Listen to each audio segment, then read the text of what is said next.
Kung hindi ka magdadala ng kaluwalhatian sa Diyos sa iyong buhay, hindi mo talaga makakamit ang tagumpay.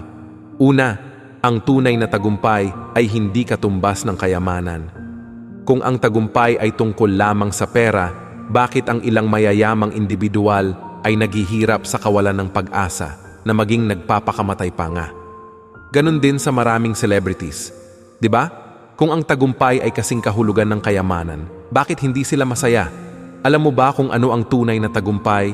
Ito ay kapag nahanap mo si Hesukristo sa iyong buhay. Dahil kapag nahanap mo ang Diyos, lahat ng ginagawa mo ay para sa Kanya. Hindi mo kailangang mangibang bansa para maging mapalad. Saan ka man naroroon, hanggat nabubuhay ka sa paggalang sa Diyos, ikaw ay pagpapalain.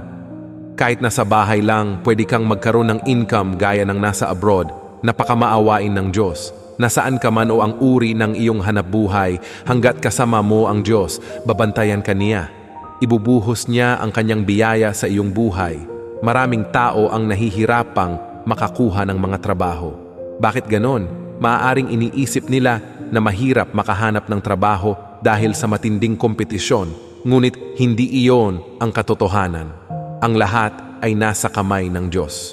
Sino ang nagnanais na pagpalain sa buhay? Kasama sa buhay ang mga pagsubok at paghihirap, ngunit dahil kasama mo ang Diyos, nagiging mas madali ang lahat. Mahirap ang buhay, lalo na kapag patuloy kang nagsusumikap, hindi ba?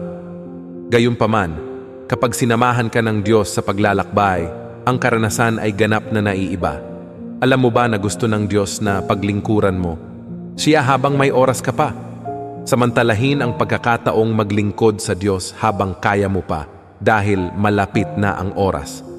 Sinasabi sa Mateo 16:25 the dwell context, sapagkat ang sinumang magibig iligtas ang kaniyang buhay ay mawawalan nito, at ang sinumang mawalan ng kaniyang buhay dahil sa akin ay makakasumpong niyaon.